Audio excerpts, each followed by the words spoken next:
Mikhail Popkov, also known as the Werewolf of Siberia, was born on March 7, 1964, in the town of Angarsk, Siberia. He grew up in a working-class family and was known to have a difficult relationship with his mother.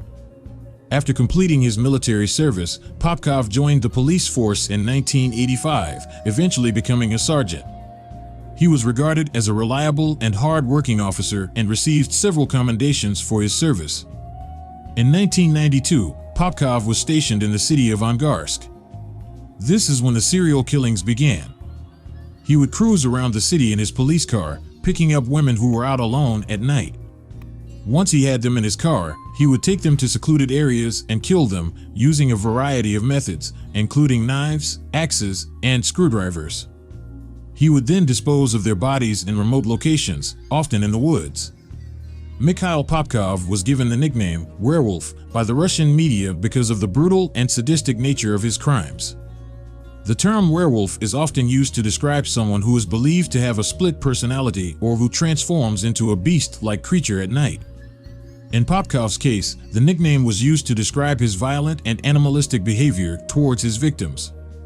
Popkov's modus operandi involved stalking and attacking women who were out alone at night, much like a predator stalking its prey. After brutally murdering his victims, he would often mutilate and sexually assault their bodies. The nickname the Werewolf was used by the media to sensationalize Popkov's crimes and add to the public's fear and fascination with the case. Popkov was able to avoid detection for many years by using his position as a police officer to his advantage. He knew how to cover his tracks and was able to manipulate evidence to mislead investigators. He also had a reputation as a tough cop, which made people reluctant to cross him. In addition, he was married with a daughter and appeared to be a normal family man, which made it difficult for anyone to suspect him of such heinous crimes. Popkov was caught in 2012 thanks to DNA technology. Investigators were able to link DNA found at the crime scenes to Popkov, and he was arrested and charged with multiple counts of murder.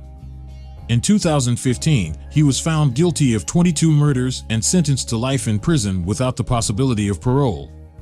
In 2018, he was found guilty of an additional 56 murders, making him one of the most prolific serial killers in Russian history. The story of Mikhail Popkov is a chilling reminder of the evil that can lurk behind even the most respectable facade. This serial killer is believed to have operated in the southeastern United States during the 1970s and 1980s. He is suspected of having killed at least 9 women, many of whom were sex workers or drug addicts. The killer was believed to be a police officer or former police officer, as he seemed to have a knowledge of law enforcement tactics and procedures.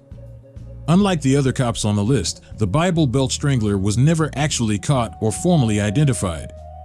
Most of his victims were young women with red or auburn hair who were found along highways in the southeastern United States. The killer's modus operandi involved strangulation, and in some cases, the women's bodies showed signs of sexual assault. Law enforcement agencies in several states worked together to investigate the case, but they were hampered by a lack of evidence and a lack of communication between agencies. Some of the victims were never identified, which made it difficult to connect the crimes and establish a pattern.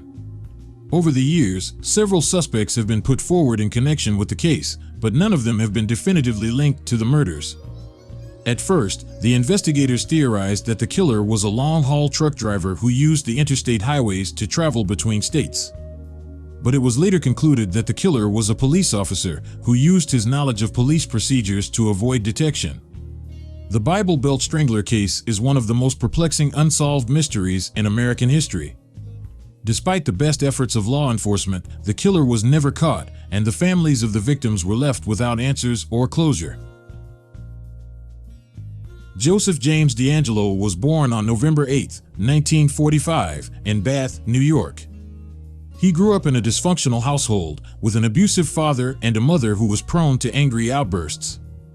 As a child, he was known to have a temper and was once caught shoplifting. Despite these warning signs, DeAngelo went on to serve in the U.S. Navy and later became a police officer. DeAngelo's crime spree began in the mid-1970s when he began breaking into homes and sexually assaulting women in the Sacramento area. He would often bind his victims and threaten to kill them if they made any noise. Over time, his attacks became more violent, and he began murdering his victims, sometimes killing entire families. DeAngelo was able to avoid detection for years by employing a number of tactics. He would often wear a ski mask to conceal his identity and would frequently change his modus operandi to avoid leaving a pattern. He also had a police scanner, which allowed him to monitor police activity and avoid capture. In addition, he had a job as a police officer, which gave him access to inside information about the investigation. Perhaps the most shocking aspect of DeAngelo's crimes is the fact that he was actively involved in investigating his own crimes. As a police officer, he had access to all of the information about the investigation and was able to monitor the progress of the case. He even went so far as to attend community meetings about the crimes and would occasionally call victims to taunt them. Despite all of his efforts to avoid detection, DeAngelo was finally caught in 2018 thanks to advancements in DNA technology. Investigators were able to link DNA found at crime scenes to a distant relative of DeAngelo's, which ultimately led to his arrest. In 2020, he pled guilty to 13 counts of murder and numerous other charges related to his crimes. He was sentenced to life in prison without the possibility of parole.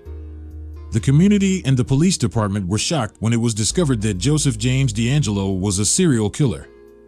His crimes had gone unsolved for decades, and many people had assumed that the perpetrator was either dead or had moved away. When DeAngelo was finally caught, it was a shock to everyone involved in the case. As for the police department, there was a sense of disbelief that one of their own could have committed such heinous crimes. DeAngelo had worked as a police officer in several different departments during his career, and many of his former colleagues were stunned to learn that he was the Golden State Killer. Some even expressed guilt or regret that they had not been able to catch him sooner. Overall, the discovery of DeAngelo's crimes was a traumatic event for the community and law enforcement. But his capture and conviction also brought a sense of closure and justice to the victims and their families.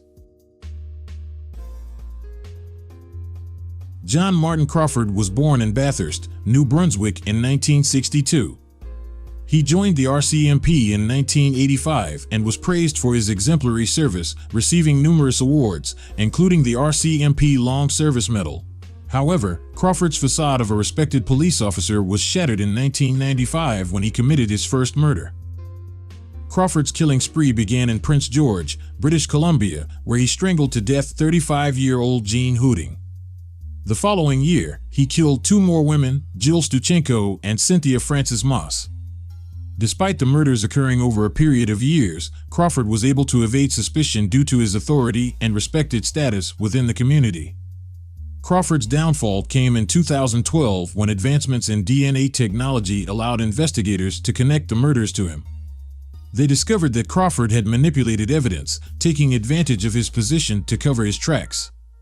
Finally, in 2014, Crawford was found guilty of 3 counts of first-degree murder and sentenced to life in prison without the possibility of parole for 25 years. Gerard John Schaefer was a former police officer who turned out to be a sadistic serial killer during the 1970s. Schaefer's crimes spanned over a decade, during which he brutally murdered at least 2 women and is believed to have killed many more. Schaefer was born in Wisconsin in 1946 and grew up in a strict Catholic family. He joined the police force in 1972 and quickly rose through the ranks to become a respected officer.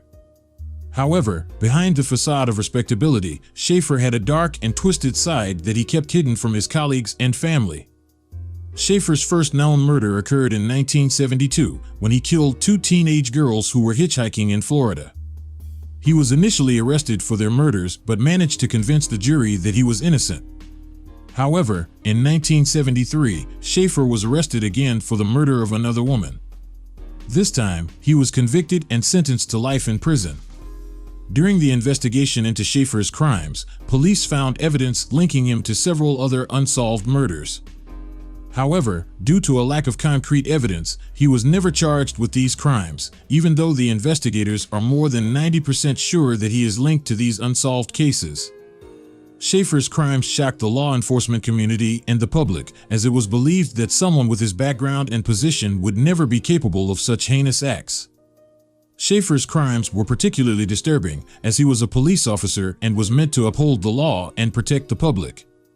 Psychologists who studied Schaefer's case believed that he suffered from a personality disorder, which made him lack empathy and the ability to feel guilt. He also had a fascination with sadomasochism and torture, which was evident in the way he killed his victims. So that's it for today's video. I hope that this video shed light on the rare but disturbing instances where those who are sworn to protect us become the perpetrators of heinous crimes. It's important to remember that these cases are the exception and not the rule, and the vast majority of police officers and law enforcement officials are dedicated professionals who work tirelessly to keep our communities safe. If you found this video informative, please consider subscribing to the channel and hitting the like button. I appreciate your support and look forward to bringing you more content in the future. Thank you for watching.